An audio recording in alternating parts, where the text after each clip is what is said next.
सुनकर के शायद आश्चर्य होगा कि कलयुग को मिलने वाले स्थान केवल 5 हैं और इन 5 स्थानों से हम सब पर आक्रमण किया है कलयुग ने। कोई मैं कलयुग से बचाऊं ना, सब आक्रमित हैं उससे, सबके ऊपर आक्रमण कर चुका है कलयुग। हम सब कलयुग की चपेट में हैं और कलयुग के स्थान केवल 5। इसका मतलब इन 5 स्थानों में से कहीं ना कहीं हमारा प्रवेश है, तभी कलयुग हम पर आक्रमण कर रहा है। और ये 5 स्थान कौन कौन से? द्यूतम पानम स्त्रियः सूना यत्रा धर्म चतुर्विध पुनश्च याचमानाय जात रूप मदात् प्रभु। सब लोग ध्यान से सुनिए। 5 स्थान जहां कलयुग निवास करता है उसमें सबसे पहला स्थान जुआ, द्यूतम। आप लोग सोच रहे होंगे बच गए, हम तो नहीं करते, पर जुआ का अर्थ ही नहीं जानते आप लोग सोचते हैं केवल सट्टा लगाने वाले, खेल में पैसा लगाने वाले, चीजों में पैसा लगा करके शर्त रखने वाले लोग ही जुआ खेलते। नहीं, जुआ का मतलब क्या होता है? धन रूपी लक्ष्मी को कहीं भी दांव पर लगाना, वो जुआ ही है। और कहीं भी धन को आप दांव पर लगाते हैं तो एक प्रकार से आपसे पंचदेव नाराज हो जाते हैं। और पंचदेव की नाराजगी का कारण, क्योंकि लक्ष्मी के पति नारायण आपसे नाराज हो जाते हैं, उनकी पत्नी को दांव पर लगाओगे आप? सब लोग सावधान, बीच में कुछ लोग खड़े हैं, वो बैठ जाएं, थोड़ा आगे खिसक जाइए, बैठने दो सबको, बैठ जाओ। इधर देखो, यहां देखो, हम काला टीका लगा के आते हैं, नजर नहीं लगेगी हमको, देख लो।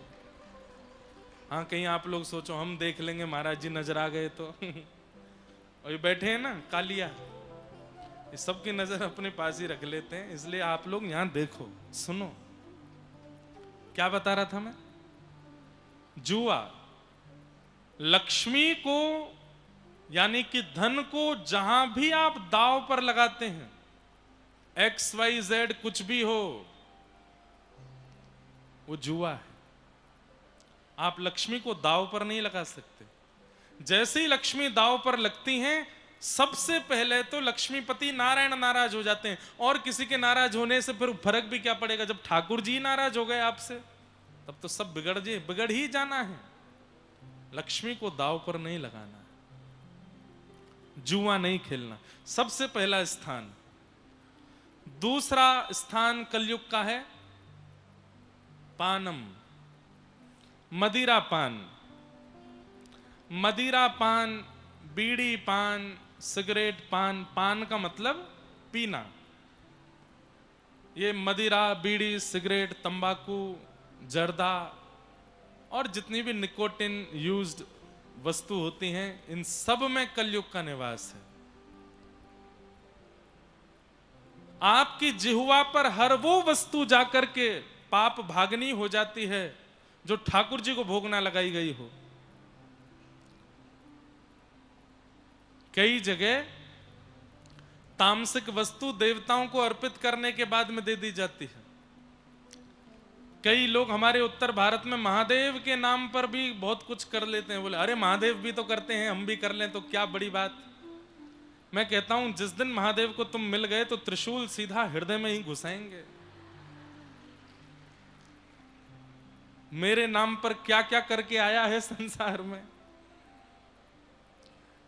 ये तो लोगों को पता है कि महादेव भांग ले लेते हैं, ये तो लोगों को पता है कि महादेव का प्रसाद इन इन वस्तुओं का लगता है, भैरव बाबा का प्रसाद इसका लगता है, देवी मैया का इसका प्रसाद हो जाता है, ऐसा लोग बोलते हैं।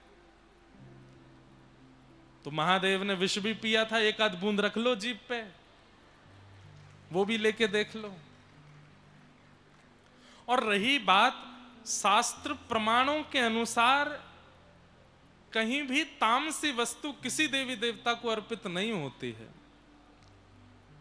अन्य अन्य किन्हीं कारणों से, कहीं तंत्र के प्रभाव के द्वारा, कहीं अन्य अन्य भावों के द्वारा कुछ किया जाता हो तो बात अलग है, नहीं तो ठाकुर जी तो परम वैष्णव हैं। ठाकुर जी को कोई तामसी वस्तु नहीं। और हम तो कृष्ण उपासक, हम तो ठाकुर जी को, हम तो वैष्णव ही हैं। ठाकुर जी को तामसी वस्तु प्रिय नहीं। तो कलयुग का पहला स्थान जुआ, कलयुग का दूसरा स्थान पानम, उल्टा सीधा खाना पीना, अपने जीव पर गलत वस्तुओं को धारण करना, उससे कलयुग का प्रभाव होता है। तीसरा स्थान पर स्त्री पर पुरुष संग, पुरुष पर स्त्री के प्रति दृष्टि रखे और स्त्री पर पुरुष के प्रति दृष्टि रखे, इसमें भी कलयुग का निवास है। पतिव्रत पत्नी व्रत धारण करो, इससे बड़ा कोई व्रत नहीं है। दुनिया का सबसे बड़ा व्रत यदि कोई है तो वो क्या है? पतिव्रत और पत्नी व्रत। जिनका हाथ पकड़ करके फेरे ले लिए हैं, फिर जीवन भर वही हैं सब कुछ। पत्नी व्रत, पतिव्रत सबसे बड़ा व्रत। तो द्यूतम पानम स्त्रियः, और चौथा है सूना, यानी कि हिंसा। कलेश मत करो, लड़ाइयां मत करो, झगड़े मत करो। यदि आपके झुक जाने से झगड़ा शांत हो जाता है, झुक जाइए, मत कीजिए। मैंने कल परसों भी कहा था, ये ईगो इतना ज्यादा बढ़ चुका है हम लोगों के अंदर कि हम झुकना भूल गए हैं। स्कूल में संस्कृत जब पढ़ाते थे, छोटे छोटे बच्चों को भी ये श्लोक याद कराते थे, नमन्ति फलिनो वृक्षा नमन्ति गुणिनो जना शुष्क काष्ठानि मूर्खाश्च न नमन्ति कदाचन। इसका अर्थ क्या बताते थे कि जो वृक्ष फलित होता है, फल वाला होता है, वो सदा झुका ही रहता है, और जिसमें फल नहीं लगते वो सीधा खड़ा रहता है। आंधी आने पर फलित वृक्ष कभी नहीं गिरता, सीधे लंबे लंबे वृक्ष जो खड़े रहते हैं गिर जाते हैं। इसलिए ज्यादा चौड़िए मत, थोड़े झुक जाइए। आपकी गलती नहीं है, लेकिन फिर भी आपके झुकने से यदि विवाद शांत होता है तो झुक जाइए, क्या बुराई है। लेकिन कई लोगों को आनंद आता है, इसने मुझे ऐसे कैसे बोल दिया, मैं इसको देखूंगा। जब ये गुण मेरा है ही नहीं, मैंने ऐसा किया ही नहीं, तो मुझ पर आरोप क्यों लगा? कोई फायदा नहीं है उससे, क्योंकि सामने वाला आपसे ज्यादा ईगो में है। उसको समझाओगे, लड़ोगे, बातें बिगड़ेंगी। इससे बढ़िया झुक के क्षमा मांग लो। जब लगे कि हाँ थोड़ा माहौल शांत हो गया है, तब धीमे से झेल दो। क्या मैंने किया नहीं था, वैसे मैंने सॉरी बोला, मेरी गलती नहीं थी, लेकिन वास्तव में मैंने किया नहीं था, मुझसे हुआ नहीं है ऐसा। आपकी इच्छा है कि आप मुझ पर आरोप लगाइए, लेकिन मैंने ऐसा किया नहीं है, धीमे से बता दो। लेकिन हम आज की डेट में दूसरे की नजर में अच्छा होना चाहते हैं, अपनी नजर में भले ही हमारी स्थिति बुरी हो रही हो, केवल इनकी नजर में और अपनी नजर में अच्छे रहिए। संसार तो आपको कभी अच्छा मानेगा ही नहीं। कल सुबह कोई आपसे आकर के कहते, बोले महाराज जी आए ना कथा करने, बोले हाँ कल रात में पी रहे थे। इतने में ही आप विश्वास और कर लोगे। आपने कहा हर जब तुम बता रहे, अरे यार चाय पी रहे थे, चाय बोलना भूल गया था मैं। एक शब्द भूल गए तो आप विश्वास भी कर लोगे। संसार तो ऐसा है। इसलिए इनकी नजरों में अच्छा बनने का प्रयास मत कीजिए, इनकी नजरों में अच्छे बनो। संसार तो भलाई कभी देगा ही नहीं आपको, और जो भलाई संसार दे रहा है उससे प्रसन्न होइए मत, वो अच्छी नहीं है, क्षणिक है। द्यूतम पानम स्त्रियः सूना। और पांचवा स्थान कलयुग का है बिना मेहनत से कमाया गया धन, उसमें कलयुग का निवास है। बिना मेहनत के कमाया गया। अब बिना मेहनत के कैसे कमाया जाता है वो सब आपको पता है। इन 5 स्थानों में कलयुग का निवास है, इसलिए भूल करके भी इन 5 से बचने का प्रयास कीजिए। 5 स्थान कलयुग को प्रदान करने के बाद राजा परीक्षित लौट करके जब अपने राजभवन में पहुंचे तो तय खाने में जाकर के एक मुकुट देखा। उस मुकुट को उठा करके अपने सिर पर धारण किया। वो जरासंध का मुकुट था। पांडवों ने जरासंध का वध करके उस मुकुट को ले लिया था। उस मुकुट को धारण करते ही राजा परीक्षित की बुद्धि विकृत हो गई और आखेट को वन में गए। वन में जाकर के शमीक ऋषि के आश्रम पर जल की याचना की, लेकिन जल नहीं मिला तो गले में मरा हुआ सर्प डाल दिया। क्यों? ऋषि तपस्या में बैठे थे और राजा परीक्षित बोले मुझे प्यास लगी है, जल पिलाओ। तपस्या में बैठे व्यक्ति को कभी कभी अपने तन की सुध नहीं होती। एक होती है सामान्य समाधि और एक होती है त्रातक समाधि। 2 प्रकार की समाधि होती है, बहुत ध्यान से सुनिए। सामान्य समाधि, आप बैठे, जरा सी आवाज हुई तो आंख खुल गई, देखने लगे, आपका मन बहुत जल्दी विचलित हो जाए, सामान्य समाधि। त्रातक समाधि कैसी? आंधी आ गई, तूफान आ गया, पानी फेंक दिया, लेकिन तब भी आप समाधि से विचलित नहीं हुए।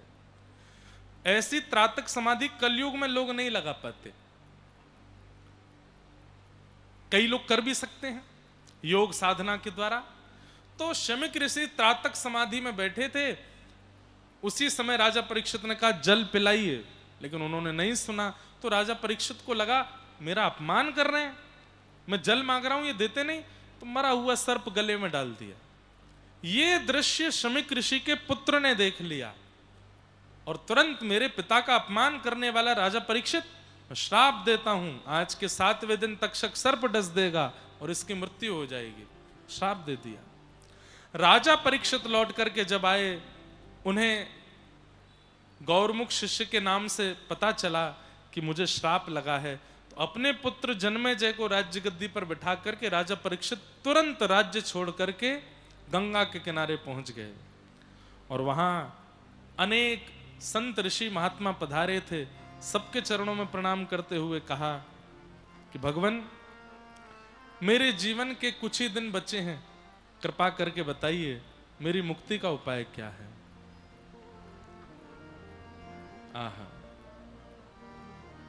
सबने खूब सारे उपाय बताए, लेकिन नैको मुनिर्यस्य वच प्रमाण, कोई प्रमाण नहीं दे पाया।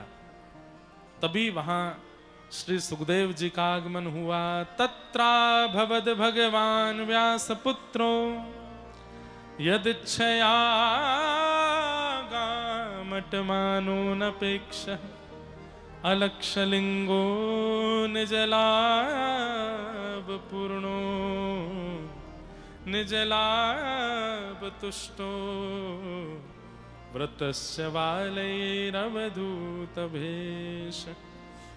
श्री सुखदेव जी का आगमन हुआ। चरणों में प्रणाम करते हुए परीक्षित जी महाराज ने कहा कि भगवान, जिसके जीवन के बहुत कम दिन बचे हैं उसको अपनी मुक्ति के लिए क्या करना चाहिए, कृपा कर मुझे बताओ। हाँ, चरणों में प्रणाम करके जब कहा, येषां संस्मरणात् पुंसा सद्यः सुद्यन्ति वै गृहा किं पुनः दर्शन स्पर्श पाद शौचासनादिभिः। हे नाथ, आप जैसे संत, आप जैसे ऋषियों का तो घर बैठ करके स्मरण करने से हम पवित्र हो जाते हैं। आप मेरे सामने बैठे हैं, कृपा करके मुझे बताइए मैं ऐसा क्या करूं जिससे मेरे शेष जीवन जो है वो ठाकुर जी की सेवा में लग जाए और मुझे मुक्ति प्राप्त हो जाए। हे प्रभु मुझे बता दो चरणों में कैसे आऊं। हे प्रभु मुझे बता, गाइए, करताल बजा के गाओ। हम तो बहुत प्रयास कर रहे हैं नाथ, पर हम आपसे ही पूछ रहे हैं, बताइए ना हमारे जीवन के कितने दिन बचे हमें पता नहीं है। यहां बैठा कोई भी व्यक्ति दावे से नहीं कह सकता कि मैं इतने दिन और रहूंगा। कभी भी प्राण जा सकते हैं हमारे। मैं आज कथा कर रहा हूं लेकिन कल की कथा सुना पाऊंगा इसकी मैं गारंटी नहीं दे सकता हूं। हम सब मरणासन स्थिति में हैं, कभी भी प्राण जा सकते हैं हमारे। इसलिए नाथ से कहो हमारे पास कितना समय हमें नहीं पता, लेकिन आपको पता है हमारे पास कितना समय है। उस समय में हम क्या करें जिससे आप हमें मिल जाओ, कृपा कर हमें बताओ। हे प्रभु मुझे बता दो चरणों में कैसे आऊं। हे प्रभु मुझे बता दो चरणों में कैसे आऊं। माया के बंधनों से छुटकार कैसे पाऊं।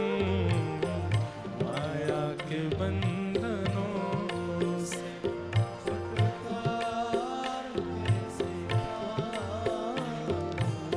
हे प्रभु मुझे बता दो चरणों में कैसे आऊं।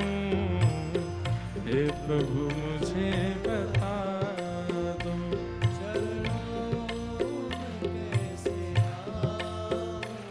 मैं हूँ पतित स्वामी। पतित मतलब पाप। हमारे जगन्नाथ मंदिर में सिंह द्वार से जब आप प्रवेश करते हैं तो वहां ठाकुर श्री जगन्नाथ जी का एक स्वरूप है, उन्हें कहते हैं पतित पावन भगवान। क्या कहते हैं? उनके दर्शन किए बगैर भीतर नहीं जाना, वे पतित पावन भगवान है। उनका दर्शन करने से उसी समय हमारे सारे पाप नष्ट होते हैं। वो नित्य पतित हैं, इसलिए उनका नाम पतित पावन है। कई लोग पुरी में दर्शन नहीं कर पाते, भीतर नहीं जा पाते, तो बाहर से उन्हीं को देख लेते हैं, पतित पावन भगवान को ही दर्शन कर लेते हैं। वे पतित पावन हैं, पर मैं पतित स्वामी हूं।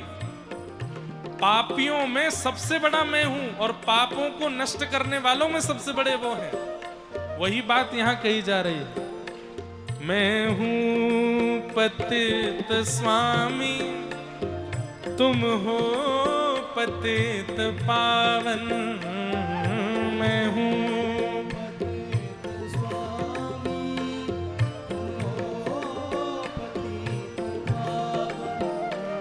मैं हूं पतित स्वामी, तुम हो पतित पावन। मैं हूं पतित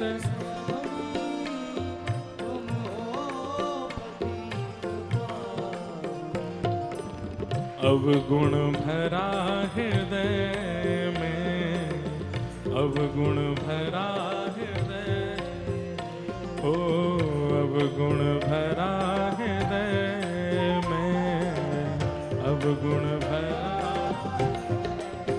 ओ इसे कैसे मैं दिखाऊं। अवगुण भरा हृदय में, इसे कैसे मैं दिखाऊं। अवगुण भरा हृदय में, इसे कैसे मैं दिखाऊं। अवगुण भरा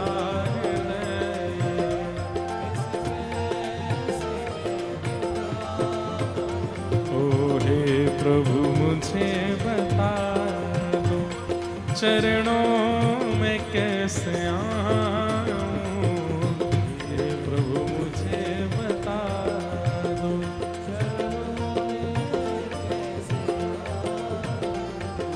हे प्रभु मुझे बता दो चरणों में कैसे आऊं। श्री जगन्नाथ महाप्रभु की।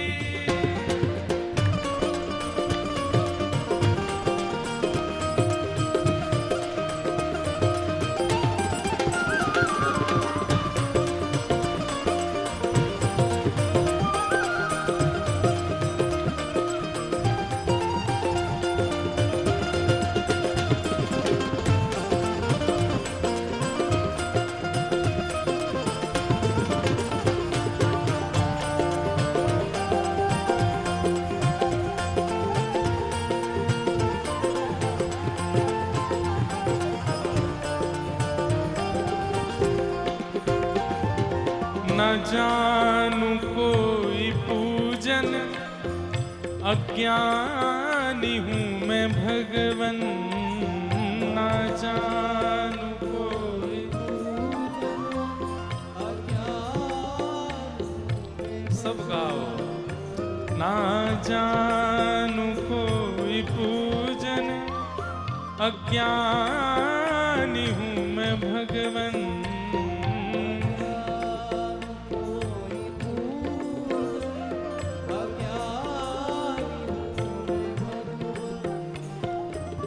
करना कृपा दयालु, करना कृपा, ओ करना कृपा दयालु, करना, ओ चरणों में सर झुकाऊं, करना कृपा दयालु,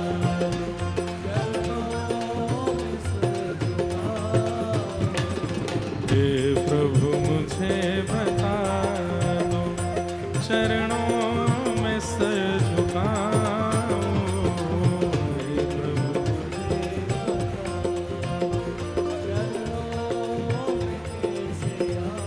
और सबसे प्रिय पंक्ति, अच्छा हूं या बुरा हूं, जैसा भी हूं तुम्हारा,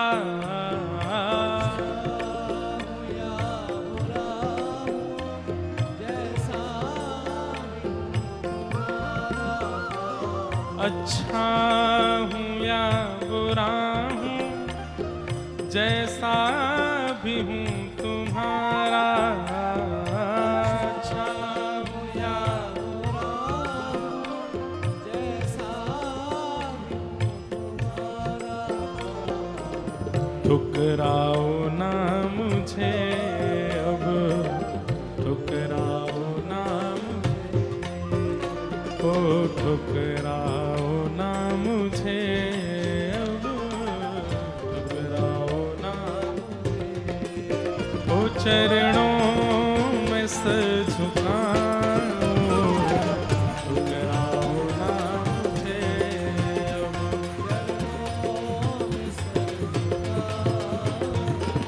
हे प्रभु मुझे बता दो, चरणों में सर झुकाऊं, हे प्रभु मुझे बता दो,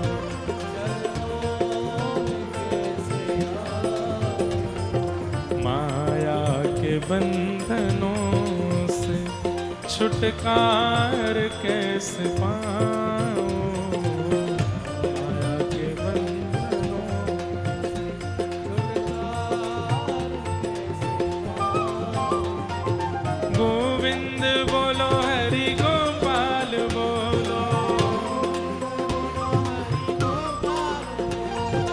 गोविंद बोलो हरि गोपाल बोलो, श्री राधा रमण हरि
जय जय राधा रमण हरि बोल, जय जय राधा रमण हरि बोल, जय जय राधा रमण हरि बोल,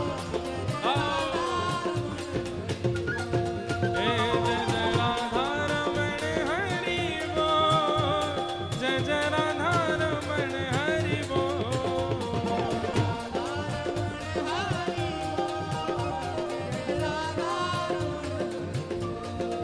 ओ जय जय राधा रमण प्यारो राधा रमण, जय जय राधा रमण प्यारो राधा रमण, ओ मेरो राधा रमण प्यारो राधा रमण, मेरो राधा रमण प्यारो राधा रमण, ओ जय जय राधा, जय जय राधा, जय जय राधा रमण हरि बोल, जय जय राधा रमण हरि बोल, जय जय राधा रमण हरि बोल, जय जय राधा रमण हरि बोल, जय जय राधा रमण हरि बोल, जय जय राधा रमण हरि बोल, श्री राधा रमण लाल की, श्री जगन्नाथ महाप्रभु, जय जय श्री राम,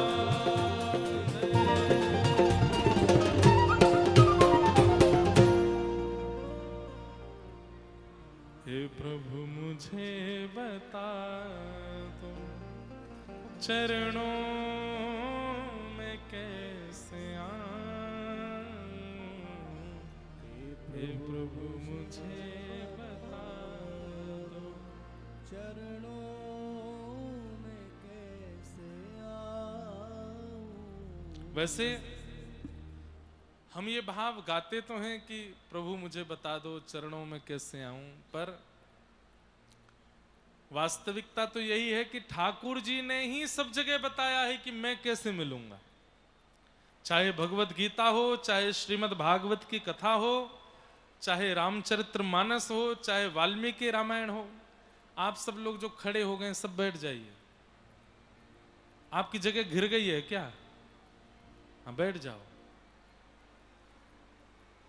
सब लोग बैठ जाओ।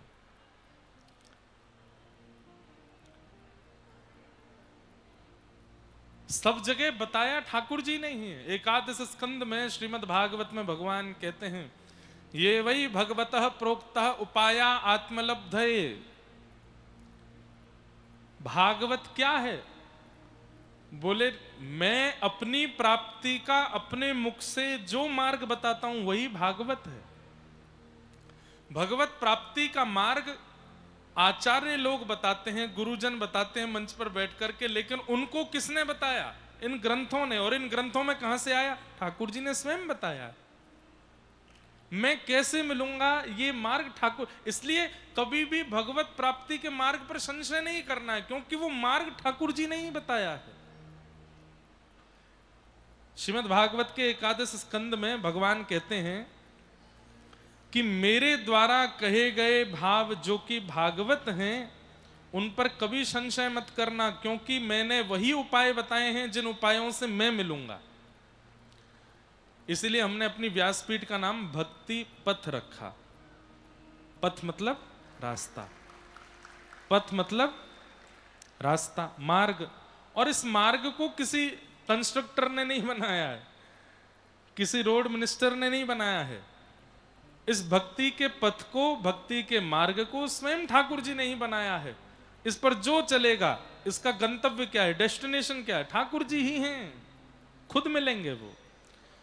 और इस पथ पर चलना कैसे चाहिए? तब भगवान स्वयं एकादश स्कंद में भागवत में कहते हैं, ये वै भगवतः भगवता प्रोक्ता उपाया आत्मलब्धये। अंजः पुंसाम विदुषाम वृद्धि भागवतान हितान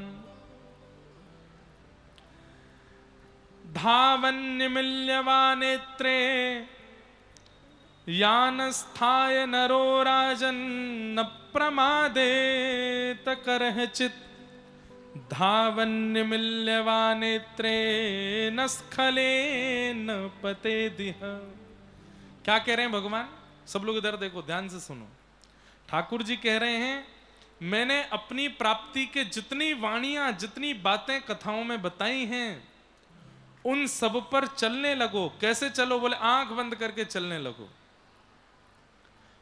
धावन निमिल्यवा नेत्रे, अपने नेत्र बंद करके चलो, कभी गिरोगे नहीं। और कभी गिर भी गए तो क्या होगा? आहा नस्खलेन पतिदिह।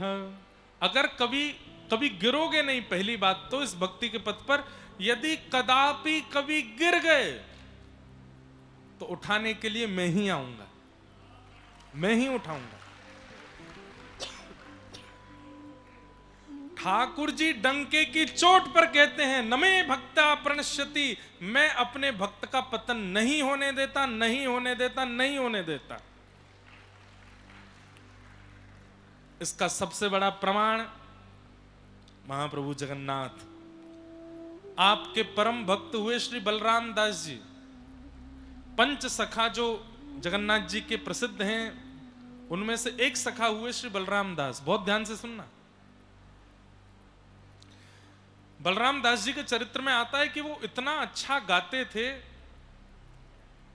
महाप्रभु जगन्नाथ जी के सन्मुख बैठ करके गाते थे, महाप्रभु जी उनके साथ खेलते थे। लेकिन एक बार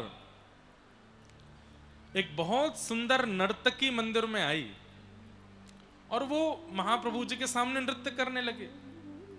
सब लोग इधर देखो, इधर देखो, इधर देखो, पीछे वाले भी इधर देखो। कोई आवे जावे तब भी आप इधर ही देखते रहो। तो श्री बलराम दास जी का चरित्र आता है कि बलराम दास जी बहुत अच्छा गाते थे। अच्छा, एक बात आपको माननी पड़ेगी, जैसे नाम जप से ठाकुर जी मिलते हैं, यज्ञ अनुष्ठान से ठाकुर जी मिलते हैं, सुंदर स्वभाव बनाने से ठाकुर जी मिलते हैं, विचारधारा पवित्र रखने से ठाकुर जी मिलते हैं, ठाकुर जी की सेवा करने से, नैवेद्य पधराने से, अष्टयाम सेवा करने से, श्रृंगार आदि का क्रम करने से ठाकुर जी मिलते हैं। वैसे ही अगर किसी के पास में गायन की कला है, गाना जानता है, अच्छा कंठ यदि उसके पास है, और यदि वो उस कंठ से लोक रंजन ना करे, दुनिया को ना रिझाए, और अपने कंठ से यदि ठाकुर जी की सेवा करे, तो उससे भी ठाकुर जी रीझ जाते हैं, मिल जाते हैं ठाकुर जी। कुछ ना करे, केवल दिन रात ठाकुर जी को गा गा करके सुनाता रहे।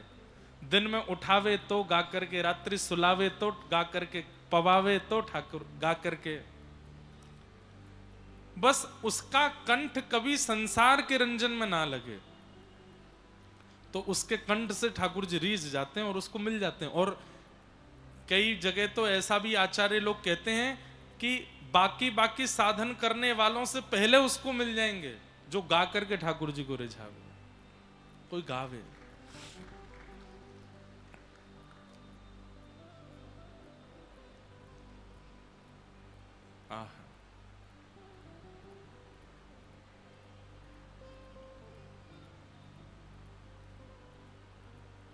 अगर किसी के पास कंठ है, यहां कोई बैठा है ऐसा जो गाना जानता है, ठाकुर जी के लिए गाया करे, एकांत में बैठ के ठाकुर जी को रिझाया करे। भक्तिमती मीराबाई गाती थी, और केवल एक नाम नहीं है, जितने भक्तों के नाम आप लेंगे जिनको भगवत प्राप्ति हुई है, सबने गाया है ठाकुर जी के आगे, गाकर के ही मिले हैं ठाकुर जी। गायन बहुत प्रिय है इनको।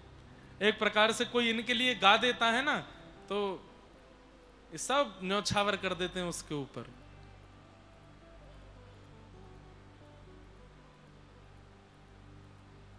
गीत गोविंद के रहस्य में कथा आती है कि जगन्नाथपुरी में एक माली की बेटी, उसको गीत गोविंद याद हो गया था और वो बैगन के बगीचे में जाकर के गीत गोविंद गाती थी। तो महाप्रभु जगन्नाथ जी मंदिर छोड़ करके सुनने के लिए आते थे और उसके पीछे पीछे घूमते रहते थे। एक दिन महाप्रभु जी लौट करके जब मंदिर आए, कपाट खुले तो सारे वस्त्र फटे हुए थे और कहीं कहीं कुछ मट्टी लगी थी, कहीं कांटे लगे थे। तो पुजारियों ने पूछा ये कैसे हुआ? तो ठाकुर जी बोले एक बालिका है पुरी में, माली की बेटी है, वो बैगन के बगीचा में जाकर के गीत गोविंद गाती है, मैं सुनने जाता हूँ।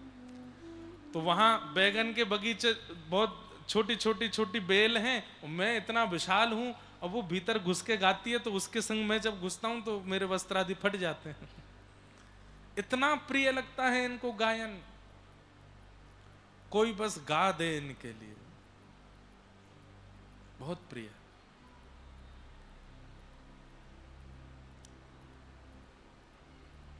तो बलराम दास जी पद गाते थे। तभी एक बहुत सुंदर नर्तकी आई और उस नर्तकी के ओर जब बलराम दास जी ने देखा, अब सोचिए भगवान के सखा हैं, भगवान के दास हैं, भगवान इनके साथ खेलते हैं, लेकिन फिर भी किसी और को देख करके उसके प्रति मन आ गया और उस नर्तकी का भी इन पर मन आ गया, दोनों का एक दूसरे पर मन आ गया, आपस में मिलने जुलने लगे, बातचीत होने लगी। पूरे जगन्नाथपुरी में हवा की तरह बात फैल गई कि बलराम दास नाम का भगवान का भक्त, वो तो अपनी स्थिति से बर्बाद हो गया, अब तो वो किसी नर्तकी से मिलने जाता है, उसी के पास रहता है। इसी कारण से बलराम दास जी की एक सेवा उनसे छीन ली गई। रथ यात्रा जब महाप्रभु जी की होती थी तो रथ के सामने सबसे पहला पद गायन बलराम दास जी करते थे। बलराम दास जी भी इतने मुक्त हो गए थे, इतने ज्यादा उसमें युक्त हो गए थे उस नर्तकी में, कि अब मंदिर भी नहीं जाते कई कई दिनों तक, बस उसी के पास बैठे रहते हैं, उसी से बातें करते रहते हैं। रथ यात्रा का दिन था, रात भर उसी के पास थे। सुबह उठते ही आपने मन में विचार किया, आज तो रथ यात्रा है, आज तो महाप्रभु जगन्नाथ रथ में विराजमान होकर के गुंडीचा जाएंगे और मैं रथ के सामने बैठ करके सेवा करूंगा, लेकिन मैं कहां पड़ा हूं? ये संसार के विषय के चक्कर में मैं महाप्रभु जी को भूल गया, कितने दिनों से उनके पास नहीं गया।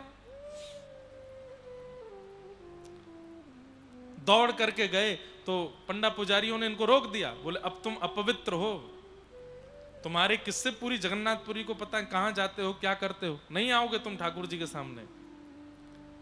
रोते रहे। नाथ आप तो गीता में कहते हैं नमे भक्त्या प्रणश्यति, मैं अपने भक्त का पतन नहीं होने देता, मैं अपने भक्त का त्याग नहीं करता। हमारी श्री वैष्णव परंपरा में चरम मंत्र कहा जाता है, उस चरम मंत्र में यही कहा जाता है, सर्वधर्मान परित्यज्य माम एकम शरणम व्रज अहम त्वा सर्व पापेभ्यो मोक्षयिष्यामि मा शुच। जो सब कुछ छोड़ के मेरी शरणागति ले लेता है, उसके पूर्व के किए हुए समस्त पापों को भुला के मैं उसको स्वीकार करता हूं। नाथ मुझसे गलती हो गई, लेकिन मैं छोड़ करके आ गया ना दोबारा आपके पास, भूल हो गई नाथ, स्वीकार करो ना। लेकिन किसी ने उनको ठाकुर जी के रथ के आगे बैठने नहीं दिया। बलराम दास जी समुद्र के तट पर चले गए और समुद्र के तट पर जाकर के बालू से, समुद्र की रेत से एक रथ बनाया और उसमें छोटे से महाप्रभु जगन्नाथ जी रेत से बना के विराजमान किए और अपनी मृदंग लेकर के वहीं पद गाने लगे। बोले आप तो सब जगह हो, जगन्नाथ हो, भले ही आप रथ में विराजमान होकर गुंडीचा जा रहे हैं, पर मुझे वहां जाने नहीं दिया जा रहा, तो मैं यहीं आवाहन करके पद गाता हूं। आंखों से आंसू गिर रहे हैं और आप पद गा रहे थे।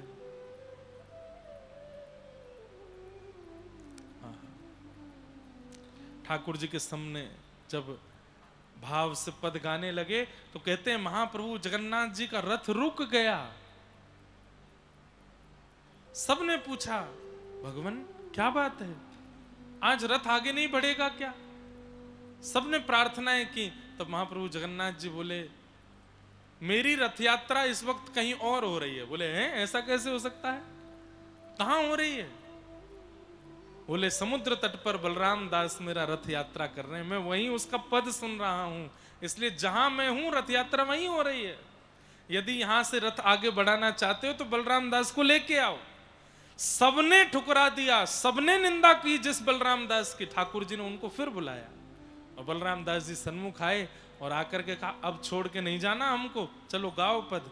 और जैसे ही पद गाया ठाकुर जी का रथ फिर आगे बढ़ने लगा। नमे भक्त्या प्रणश्यति, मैं अपने भक्त का कभी त्याग नहीं करता, कभी पतन नहीं होने देता, सदैव स्वीकार करता हूं उसको। इसका सबसे बड़ा प्रमाण तो जगन्नाथ जी। हमारा पतन हो भी रहा होता है तो भी ठाकुर जी हमको स्वीकार कर लेते हैं, बस हम दोबारा चले जाएं उनके पास। कान पकड़ लिया करो, गलती हो गई अब नहीं करूंगा। ठाकुर जी इतने दयालु हैं, तुरंत स्वीकार कर लेते हैं, कोई बात नहीं। नमे भक्त्या प्रणश्यति, इसलिए इस भक्ति के पथ पर, इस भागवत के पथ पर चलने लगो, कभी गिरोगे नहीं। और कभी गिर भी गए, गिरना मतलब पतन यदि हो भी गया ठाकुर जी फिर उठा लेंगे। बस हां कोई महापाप मत करना। महापाप क्या है? भक्ति का चोला पहन के, वैष्णव का चोला पहनकर, व्यास का चोला पहनकर, संत साधु महात्मा का चोला पहनकर किसी व्यक्ति के साथ दुर्व्यवहार, स्त्रियों के साथ दुर्व्यवहार, बच्चों के साथ दुर्व्यवहार, और ये सब महापाप की श्रेणियां, मांस भक्षण आदि। वैष्णव बनने के बाद ये सब मत करना, नहीं तो ठाकुर जी कभी स्वीकार नहीं। रावण का आज तक दहन होता है दशहरा मैदान में, क्यों? साधु का रूप बना के गया था सीता जी का हरण करने, इसलिए भक्ति रूप धारण किया है, वैष्णव बन गए हो तो मर्यादा में रहना। थोड़ा बहुत ज्यादा अपराध, बड़े बड़े पाप यदि आपसे हो गए तो आप पाखंडी माने जाओगे, और ठाकुर जी उसको कभी स्वीकार नहीं करते। छोटी मोटी गलतियां हो जाती हैं, ठाकुर जी स्वीकार कर लेते हैं और सुधार देते हैं। परीक्षित जी महाराज बैठे हैं, सुखदेव जी महाराज उन्हें कथा सुनाते हैं। वरीयाने शते प्रश्न कृतो लोक हितम नृप, आत्मविद सम्मतः पुंसाम श्रोतव्या दिशु यप्पर। तुमने जो प्रश्न किया वो उचित है, पर 7 दिन में मुक्ति की कामना मत करो। ये तुम्हारे जीवन के 7 दिन बचे, बहुत ध्यान से सुनिए सब लोग। तुम्हारे जीवन के 7 दिन बचे हैं।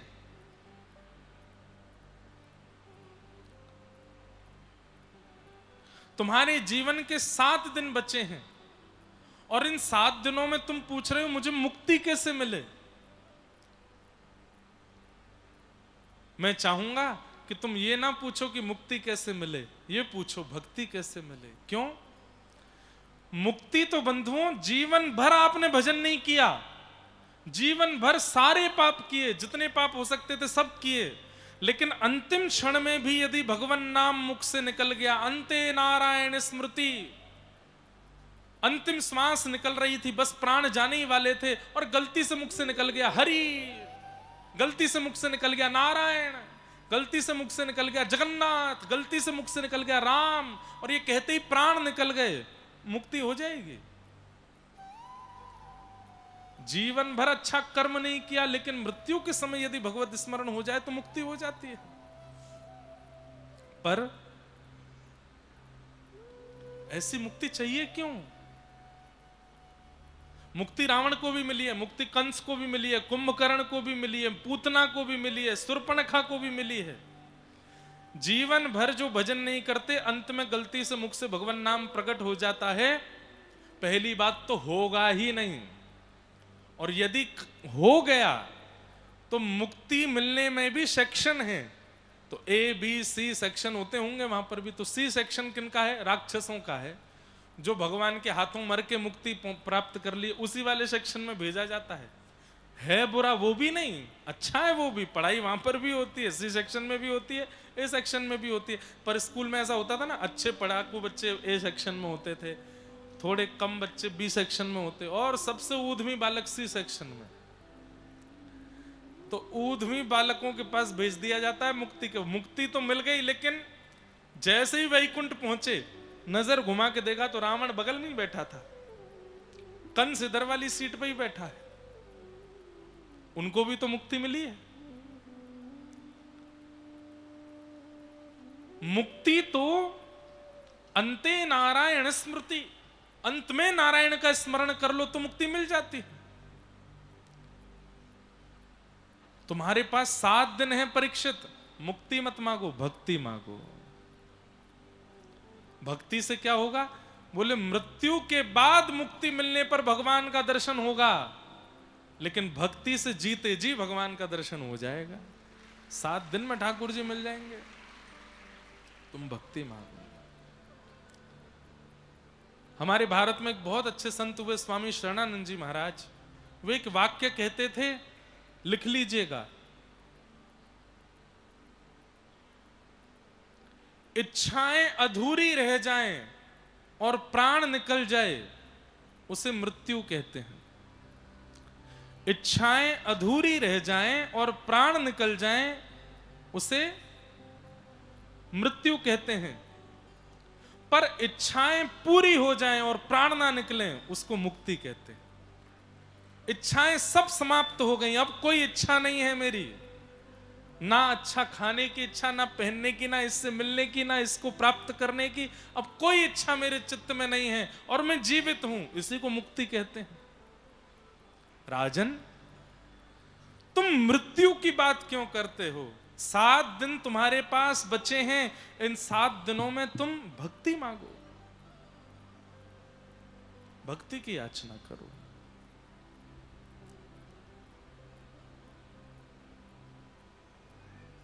एक बात कहूं बंधुओं, जो अंते नारायण स्मृति वाली बात थी कि अंत में नारायण का स्मरण, यह सबसे कठिन है संसार में।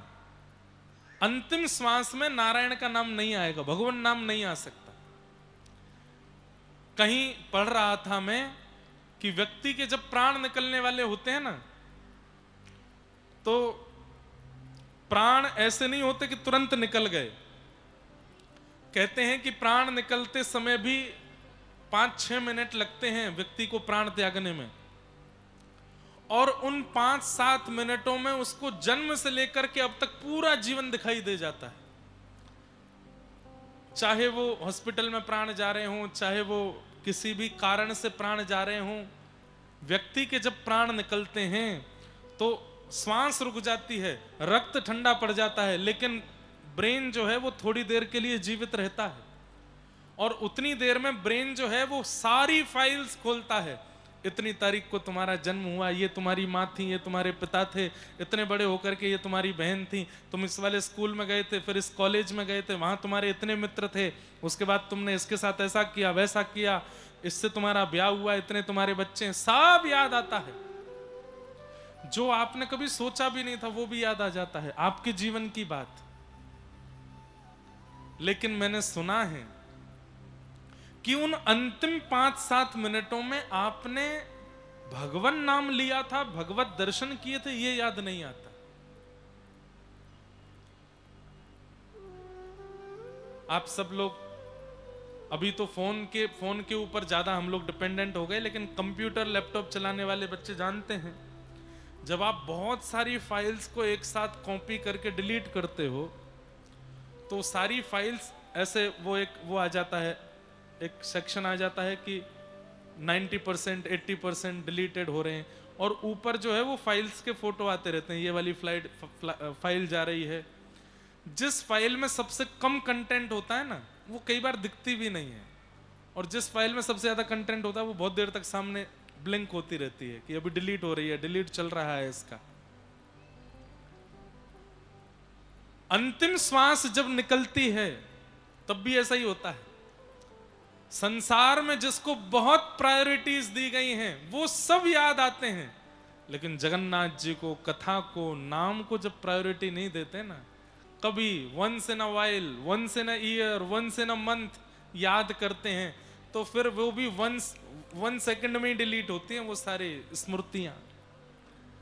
लेकिन साल भर जगन्नाथ जी को याद करते हैं, साल भर कथा सुनते रहते हैं, साल भर वृंदावन का स्मरण करते रहते हैं, तो जैसे ही प्राण निकलते हैं तो युगल सरकार ही दिखते रहते हैं 7 मिनट तक, और कुछ नहीं दिखता है, ठाकुर जी ही दिखते रहते हैं।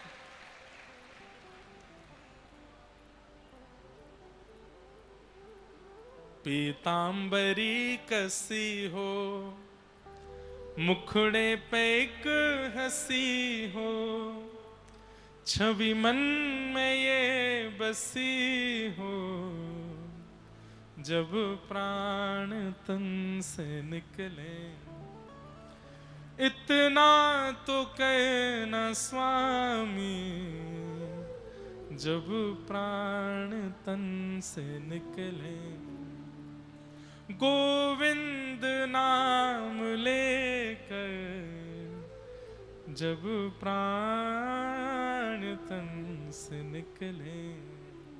बंधुओं, एक बात मन में आ रही है, बोल देता हूं। हमारे जन्म का उद्देश्य क्या है? अपनी मृत्यु को सफल बनाना।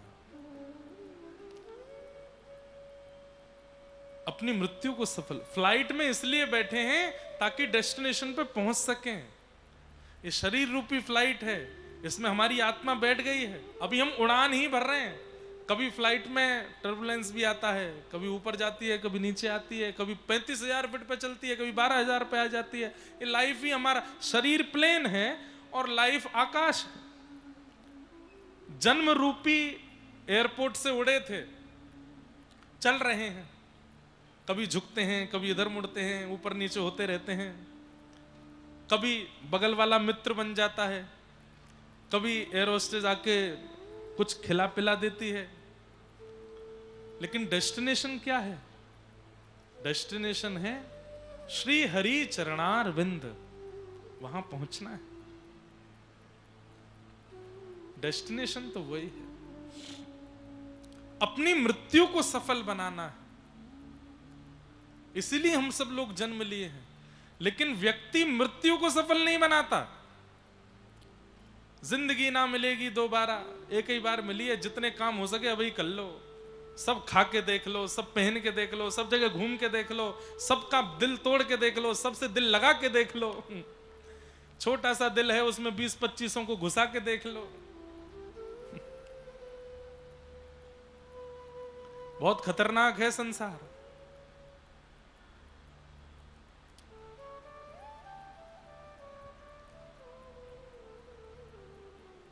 हम आज को जीकर, ऐसा कहा जाता आज में जियो, आज में जियो। अरे ठीक है, आज में जियो, पर चिंता करते रहो, मृत्यु कभी भी आ सकती है। वो सफल होनी चाहिए, वो अच्छी होनी चाहिए। मृत्यु सफल नहीं हुई तो पूरा जीवन व्यर्थ हो जाएगा। अंत खराब तो सब खराब, और अंत भला तो सब भला। अंत मृत्यु ही है, और वो सफल कैसे बनेगी? हरेर नाम, हरेर नाम, हरेर नामैव केवलम, कलौ नास्त्यैव नास्त्यैव नास्त्यैव गतिरन्यथा। हरि का नाम वही है जो मृत्यु को सफल बनाने वाला है। खूब हरि नाम जपो। मैया तेरे पांव पड़ूं एक बार, हरि बोल मैया तेरे। श्री नित्यानंद महाप्रभु, चैतन्य महाप्रभु, नित्यानंद महाप्रभु द्वार द्वार जाते हैं इसी बंगाल उड़ीसा में। उस समय पर कोई हरि बोल, कोई भजन नहीं करता था। जगन्नाथ महाप्रभु के अति प्रिय और श्री कृष्ण राधा तनु श्री चैतन्य महाप्रभु ने आज्ञा की है, सबसे हरि नाम बुलवाना है। तो श्री नित्यानंद महाप्रभु हर घर पर जाते हैं और द्वार खटखटाते हैं। द्वार का व्यक्ति जब निकल करके आता है तो उससे कहते हैं, एक बार हरि बोल बोल दीजिए ना। घर का व्यक्ति बोलता हरि बोल। अच्छा, घर में कितने लोग हैं, सबको बुलाइए ना, सब एक एक बार हरि बोल बोल दो। सब बोलते हरि बोल हरि बोल हरि बोल। अरे कहां तक कहें, नित्यानंद महाप्रभु जाते अपने साथ कुछ सेवकों को लेके जाते और जाकर के अपने हाथ आगे करते, बोले भिक्षा दे दीजिए। घर का व्यक्ति दाल चावल रोटी लेके आता तो हाथ पीछे करते, ना नाम की भिक्षा चाहिए, सब हरि बोल बोल दीजिए। सब हरि बोल बोलते थे, बोले एक बार और बोल दीजिए, एक बार और बोल दीजिए। आहा, लेकिन बंगाल उड़ीसा के कई नकचड़े लोग, हम क्यों बोले, हम तो नहीं बोलेंगे। घर के काम तुम करोगे क्या, पूरे दिन भजन करेंगे तो ये सब्जी कौन काटेगा, रोटी कौन बनाएगा। तो नित्यानंद महाप्रभु कहते मैं सब्जी काट दूंगा, मैं रोटी बना दूंगा, आप हरि बोल बोलो, आप भजन कीजिए, मैं बस सब काम करूंगा। तब महाप्रभु जी गली गली घूम करके सबके सामने जाके कहते, ओ मैया तेरे पांव पड़ूं एक बार हरि बोल, मैया तेरे मेरे भैया तेरे पांव पड़ूं एक बार हरि बोल।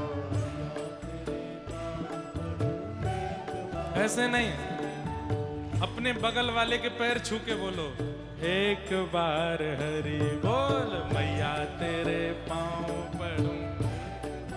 शर्माओ नहीं, बगल वाले के पैर छुओ, बोले एक बार हरि बोल बोल दीजिए। मैं द्वार द्वार जाऊंगो हरि हरि हरि बोल, हे सब सो बुलवाऊंगो हरि हरि हरि बोल, हे द्वारे द्वारे गाऊंगो हरि हरि हरि बोल,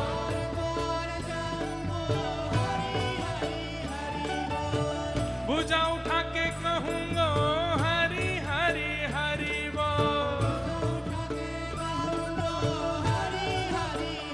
हे हरि बोल हरि बोल, हे हरि बोल हरि बोल, ओ मुकुंद माधव हरि हरि बोल,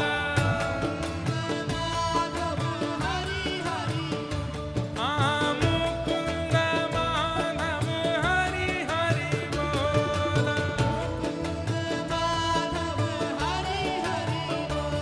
हे मैया तेरे पांव पड़ूं एक बार हरि बोल, प्यारे भैया तेरे पांव पड़ूं एक बार हरि बोल, अरे अम्मा तेरे पांव पड़ूं एक बार हरि बोल, प्यारे बाबा तेरे पांव पड़ूं एक बार हरि बोल,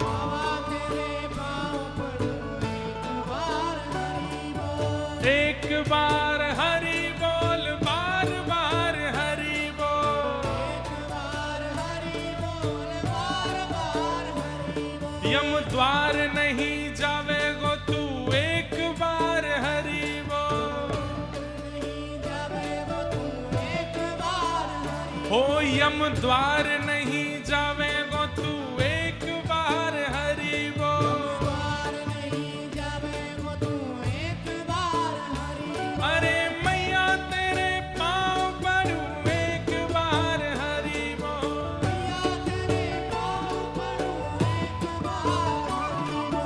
भुजा उठाऊंगो हरि हरि हरि बोल,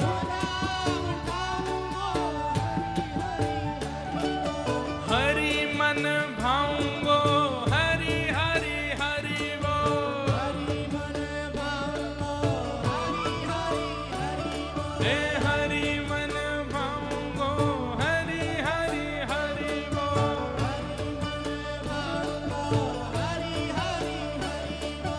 द्वारे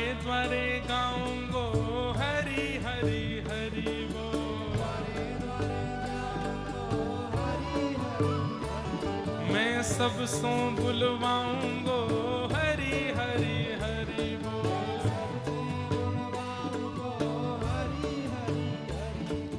प्रेम दाता निताई बोले हरि हरि हरि बोल। हाँ प्रेम दाता निताई बोले हरि हरि हरि बोल। हरि बोल हरि बोल।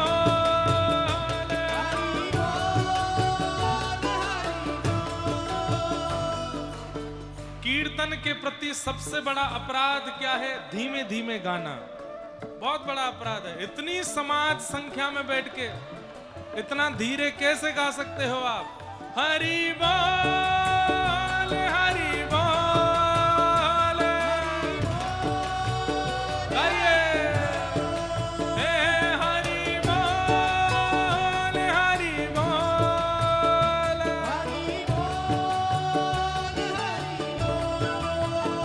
हे मुकुंद माधव हरि हरि बोल। हाँ मुकुंद माधव हरि हरि बोल।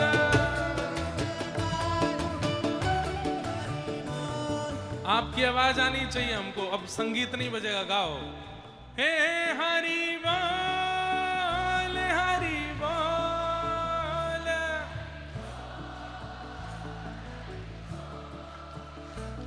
ऐसा लग रहा है कि 10 15 20 लोग गा रहे हैं क्या? नहीं नहीं, आपकी आवाज निकलवाना हमको आता है। हम निकलवाना जानते हैं। कैसे गाओगे? जगन्नाथ। देखो कितने आप लोग ये गलत काम। आपके नगर के जगन्नाथ जी इसलिए उनका नाम जोर से गाते हो आप। अरे वही हरि बोल हैं। जगन्नाथ चक्कानैन जगन्नाथ चक्कानैन नीलाचल वरे तू न संभाले तो मैं कौन संभाले।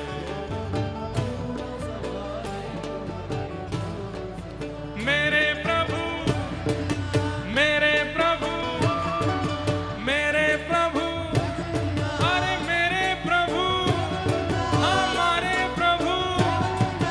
चक्कानैन चक्कानैन नीलाचल वरे तू न संभाले तो मैं कौन संभाले। ओ हे हरि बोल हरि बोल। हाँ हरि बोल हरि बोल।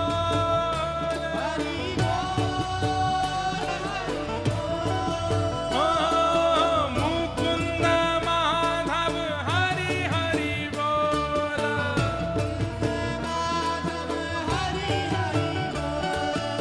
मेरी ये नैया है अब तो तेरे हवाले।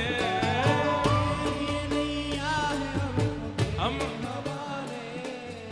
30 तारीख तक हम यहीं रहने वाले हैं। 26 तक यहाँ हैं, 30 तक पुरी में हैं। रोज गाएंगे जब तक जगन्नाथ जी के क्षेत्र में है। रोज गाएंगे। मेरी ये नैया है अब तो तेरे हवाले।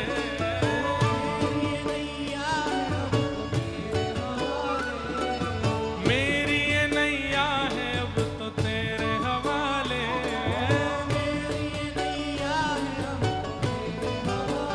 ओ हमें तू न संभाले तो हमें कौन संभाले। ओ मेरे प्रभु जगन्नाथ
भोग लगावे महाप्रसाद हाँ हाँ महाप्रसाद हरि भोग